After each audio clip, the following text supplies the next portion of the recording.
সবাইকে আন্তরিক শুভেচ্ছা। আশা করি আপনারা সকলেই ভালো আছেন। আজকে উচ্চ প্রাথমিক নবম দশম একাদশ দ্বাদশ গ্রুপ সিডি সেই সঙ্গে প্রাথমিকের শিক্ষক নিয়োগ বিষয়ে খুবই কম সময় গুরুত্বপূর্ণ তথ্য দেওয়ার চেষ্টা করছি, তাই ভিডিওটি প্রথম থেকে শেষ পর্যন্ত ভালো করে শুনে বোঝার চেষ্টা করবেন।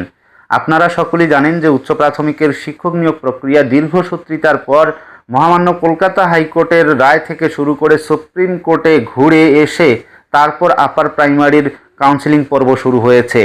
ইতিমধ্যে ষষ্ঠ কাউন্সেলিং উকি দিচ্ছে এমনটাই আমরা শুনতে পাচ্ছি।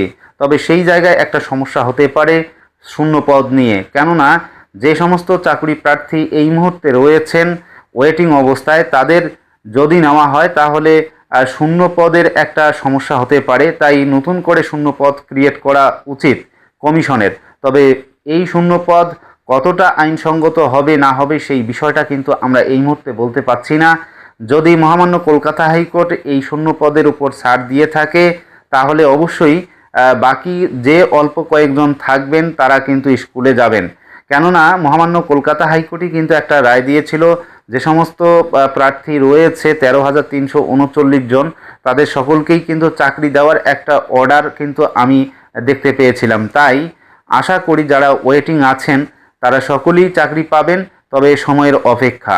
এবার বিষয়টা হচ্ছে সিট আপডেট বিষয়ে আরও যে অন্যান্য একটা সমস্যা রয়েছে। আপনারা সকলেই জানেন যে 2015-16 দিকে যে গ্যাজেট বের হয়েছিল আপার প্রাইমারির নিয়োগ সংক্রান্ত, সেই গ্যাজেটের 83B রুলসে বলা ছিল ইন্টারভিউয়ের 15 দিন আগ মুহূর্ত পর্যন্ত সমস্ত শূন্যপদ সংযোজন করে তারপর এসএসসি রিক্রুটমেন্ট প্রক্রিয়া শুরু করবে, অর্থাৎ কাউন্সেলিং পর্ব শুরু করবে। অথচ কমিশন সেই কাজটি এখনো পর্যন্ত করেনি, অর্থাৎ যে শূন্যপদ সংযোজন করার কথা ছিল সেই শূন্যপদ আদতে সংযোজন করেনি কমিশন। সে কারণেই মহামান্য কলকাতা হাইকোর্টের কাছ থেকে পারমিশন নিয়ে অনেক চাকুরি প্রার্থী তারা দীর্ঘদিন ধরে মাতঙ্গিনী হাজরা মূর্তির পাদদেশে আন্দোলন এবং অবস্থান বিক্ষোভ করে আসছেন। প্রায় 1100 দিনের মতো সময় ধরে তারা ঝড় বৃষ্টি রোদ এবং সাংসারিক যত সমস্যা সব কিছু উপেক্ষা করে একটি মাত্র উদ্দেশ্যকে সফল করার উদ্দেশ্যে তারা দীর্ঘদিন ধরে আন্দোলন এবং অবস্থান বিক্ষোভ করে আসছেন। তো তাদের বিষয়টা তাহলে কি হবে? ইতিমধ্যে আমরা শুনতে পাচ্ছি যে নতুন করে একটা টেট পরীক্ষা নেওয়ার তোড়জোড় শুরু করবে কমিশন, এমনটাই শুনতে পাচ্ছি। তাহলে নতুন করে যদি টেট হয় তাহলে সিট আপডেটের প্রসঙ্গটা কোথায় যাবে? যে সমস্ত চাকরি প্রার্থী আজকে দীর্ঘদিন ধরে আন্দোলন এবং অবস্থান বিক্ষোভ করে আসছেন তাদের বিষয়টা তাহলে কে দেখবে? তো এই পরিস্থিতিতে মহা সমস্যায় রয়েছে এই আপার প্রাইমারির যে সমস্ত এখনো পর্যন্ত বঞ্চিত চাকরি প্রার্থী বলা যায়, সেই সমস্ত চাকরি প্রার্থীরা তাহলে কোন পথে যাবে? তো অবশ্যই আমরা এই বিষয় নিয়ে আপনাদের বিস্তারিত পরবর্তীতে আলোচনা করার চেষ্টা করব এবং সিদ্ধার্থ মজুমদার স্যারের সঙ্গে কথা বলেও এই সমস্যা সমাধান করার চেষ্টা করা হবে এবং আমি আপনাদের সেই খবরগুলো কিন্তু এই আমার চ্যানেলের মাধ্যমেই দেওয়ার চেষ্টা করব। তো এবারে আসব 10% প্যারা টিচারের বিষয়ে। আপনারা অনেকেই বলছেন যে 10% প্যারা টিচারদের ইন্টারভিউ নেওয়া উচিত, এখনও পর্যন্ত নোটিশ এলো না, একটি মাত্র তাদের লিস্ট পাবলিশ করা হয়েছিল, রেকটিফাইড লিস্ট আসলো না, কবে তাহলে আসবে? এই প্রশ্নটা আমি বারংবার স্যারকে করেছিলাম, অর্থাৎ চেয়ারম্যানকে বারংবার করেছিলাম, কিন্তু তিনি সেই প্রশ্নের এখনও পর্যন্ত উত্তর দেননি। তো অবশ্যই আমি এই বিষয়টাও কিন্তু তাকে খুব দ্রুত জানাবো এবং আশা করি খুব দ্রুতই আপনাদের রিপ্লাই দেওয়ার চেষ্টা করব। তারপর আসছি এবারে উচ্চ প্রাথমিকের আরেকটি সমস্যা নিয়ে। অনেক চাকরি প্রার্থী তাদের সার্টিফিকেট টেট সার্টিফিকেট দেওয়া শুরু হয়েছে। আপনারা সকলেই জানেন যে 2011 সালে যে এসএসসি হয়েছিল, অর্থাৎ আরএলএসটি যেটা রিজিওনাল ওয়াইজ হয়েছিল, সেখানে কিন্তু যে পরীক্ষা হয়েছিল সেখানে টেট ছিল, আর সেই টেটের যে সার্টিফিকেট সেই সার্টিফিকেট জমা নেওয়া হয়েছিল এবং এই মুহূর্তে আমরা যতটুকু দেখতে পাচ্ছি যে সেই টেট সার্টিফিকেটগুলো রিজিয়ন ওয়াইজ দেওয়া শুরু হয়েছে।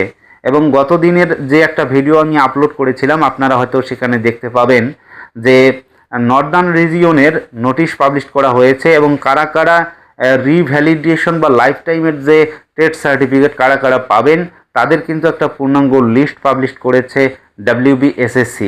যারা টেট সার্টিফিকেটের জন্য সেন্ট্রালে গিয়ে আবেদন করেছেন তারাও কিন্তু রিজিয়নে এসে এই ডেটের মধ্যে অর্থাৎ নোটিশের মধ্যে যে ডেট দেওয়া থাকবে সেই ডেটের মধ্যেই আপনাকে রিসিভ করে নিতে হবে আপনাদের টেট সার্টিফিকেট। তো এই হচ্ছে উচ্চ প্রাথমিকের সবথেকে গুরুত্বপূর্ণ বিষয় এবং আগামী দিনে কি মিরাকেল ঘটতে চলছে অবশ্যই আমি আপনাদের সেই বিষয়টা জানিয়ে দেওয়ার চেষ্টা করব। এবারে আসি যে নবম থেকে দ্বাদশ শ্রেণী গ্রুপ CD এর এই 26,000 চাকুরি যে জীবী ছিলেন তাদের চাকুরি বরখাস্ত হয়েছে সুপ্রিম কোর্টের অর্ডারের ভিত্তিতে। যোগ্য অযোগ্য এই যোগ্য অযোগ্য করতে করতেই আজকে পুরো প্যানেলটাই কিন্তু বাতিল হয়ে গেল। তো কারা এই যোগ্য কারা অযোগ্য সেটা একমাত্র কোর্ট ডিসাইড করবে, যেহেতু CBI তদন্ত হয়েছিল। CBI যে ডেটাবেস পেয়েছে সেই ডেটাবেসের উপর ভিত্তি করে প্রায় 6,500-এর মতো চাকুরি প্রার্থীর নাম উঠে এসেছিল। পরবর্তীতে আমরা বিভিন্ন আইনজীবীর মারফত আরও সংখ্যাটা বেশি শুনতে পেরেছি, প্রায় 8,500-এর মতো। তো যা হোক, এই যে 6,500 হোক বা 8,500 হোক, এই চাকুরি প্রার্থীদের জন্য আজকে সবাইকেই কিন্তু মাসুল দিতে হলো, অর্থাৎ 26,000 চাকুরি কিন্তু বরখাস্ত হলো। আর এ নিয়ে আমি আপনাদের একটা দারুণ কথা বলছি, এ নিয়ে কিন্তু আগামী দিনে আরও রাজনীতি হবে এবং আপনারা শিক্ষিত ছেলেমেয়ে, আপনারা শিক্ষিত চাকুরিজীবী, আপনারা নিশ্চয়ই বোঝেন যে যদি রাজনীতির খেলা শুরু হয়ে যায় এই চাকুরি করে, তাহলে আপনাদের চাকুরি পাওয়াটাও কিন্তু পরবর্তীতে ভীষণ টাফের হতে পারে। সুপ্রিম কোর্ট যে অর্ডার দিয়েছে নতুন করে পরীক্ষা হবে, তো অবশ্যই নতুন করে পরীক্ষা হবে। যদি আপনারা রিভিউ পিটিশন করেন তারপরেও কিন্তু রিভিউ পিটিশন করার ফলে ওই একই ধরনের রায় আসবে, তবে এর যে চেঞ্জ অর্থাৎ রিভিউ পিটিশনের যে তার নিজস্ব অর্ডার চেঞ্জ হবে, অর্থাৎ সুপ্রিম কোর্টের অর্ডারের যে চেঞ্জ হবে সেটা খুবই কম হয়েছে, নেই বললেই চলে, 0.01% ধরে নিতে পারেন। সুতরাং রিভিউ পিটিশন তো অবশ্যই করা উচিত, সেই সঙ্গে একটা বৃহত্তর আন্দোলন করা উচিত। এই বৃহত্তর আন্দোলনের মধ্য দিয়েই কিন্তু 26,000 চাকুরি প্রার্থীদের যারা যোগ্য তারা স্কুলে ফেরত যেতে পারে, এমনটাই কিন্তু অনেক মহল বলছে। ইতিমধ্যে আপনারা জানেন যে অভিজিৎ গঙ্গোপাধ্যায়, যিনি প্রাক্তন মহামান্য কলকাতা হাইকোর্টের বিচারপতি ছিলেন, তিনিও বিভিন্ন ধরনের সাজেশন দিচ্ছেন। সেই সঙ্গে রাজ্য সরকার এবং মাননীয় মুখ্যমন্ত্রী মমতা বন্দ্যোপাধ্যায় তিনিও বিভিন্ন ধরনের পদক্ষেপের কথা বলেছেন। তো সকলের মিলে সবাইকে একটি ছাতার তলে এসে অন্তত পক্ষে যারা যোগ্য চাকরি প্রার্থী তাদের স্কুলে যাওয়ার একটা ব্যবস্থা করা উচিত, এটা আমি মনে করি। তো যা হোক, এই নবম থেকে দ্বাদশ এবং গ্রুপ CD এর পরিণতি এই মুহূর্তে ভয়াবহ শুধুমাত্র দুর্নীতিগ্রস্তদের জন্য। অনেক ন্যায্য চাকরি প্রার্থী, একেবারে গরিব ঘরের ছেলে, তারা চাকরি পেয়েছেন, তারা স্কুলে গেছিলেন, তাদের মেধাতে চাকরি পেয়েছেন, আমরা আমাদের চারপাশে অনেক দেখি। তো তারা কেন মাসুল দেবে এই অযোগ্যদের জন্য? সেজন্যই আশা করি বৃহত্তর আন্দোলন এবং পরবর্তীতে কি পদক্ষেপ গ্রহণ করলে আপনাদের এই যে সমস্যার সমাধান হতে পারে সেই ব্যবস্থাই গ্রহণ করুন। অনেক আইনজীবী রয়েছেন, আরও অনেক প্রাক্তন বিচারপতি রয়েছেন, তাদের সঙ্গেও যোগাযোগ করুন। তো এতটুকু আমি অনুরোধ করব, আপনারা এই কাজটা করলে হয়তো আপনাদের ন্যায্য চাকরিটা ফিরে পেতে পারেন। তো এবারে আসবো প্রাথমিকের চাকরি নিয়ে। আপনারা নিশ্চয়ই জানেন যে প্রাথমিকের 2014 সালে টেট হয়েছিল, আর সেই টেটেও অনেক দুর্নীতির বিষয় ফুটে উঠে এসেছে। ইতিমধ্যে গত কয়েকদিন আগে হিয়ারিং হওয়ার কথা ছিল মহামান্য কলকাতা হাইকোর্টে। এই যে 32,000 হোক বা 35,000 হোক, এই যে সংখ্যাটা একটা ভীষণ একটা সংখ্যা, এদের কিন্তু চাকরি যাওয়ার একটা প্রবল সম্ভাবনা তৈরি হয়েছে। সেই কারণে ইতিমধ্যে সৌমেন সেন বিচারপতি তিনি ব্যক্তিগত কারণ দেখিয়ে এই মামলার থেকে সরে এসেছেন, কারণ তিনি নিশ্চয়ই দেখতে পেয়েছেন যে এই লিস্ট অর্থাৎ এই যে প্রাথমিকের চাকরি 2014 সালের, সেখানেও যথেষ্ট দুর্নীতি রয়েছে, দুর্নীতির প্রমাণ রয়েছে। তাই তাকে বাধ্য হয়ে হয়তো সেই 32,000 হোক 35,000 হোক সেই প্রাথমিক যে চাকরিজীবী রয়েছে তাদের চাকরিটাকে খারিজ করার মতো একটা রায় আসতে পারে, সেজন্য তিনি ব্যক্তিগত কারণ দেখিয়ে সেখান থেকে সরে এসেছেন।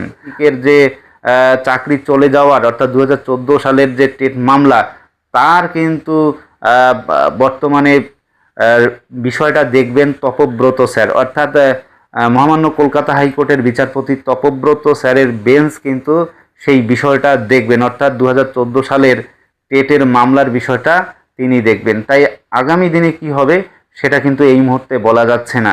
তো অবশ্যই আমরা অপেক্ষা করব এই আগামী দিনে 2014 সালের টেট পরীক্ষার্থীদের কি হয়, আমরা সেই দিকে অবশ্যই তাকিয়ে থাকব। তো আজকের বিষয় এ পর্যন্ত। সকলেই ভালো থাকবেন, সুস্থ থাকবেন। ধন্যবাদ।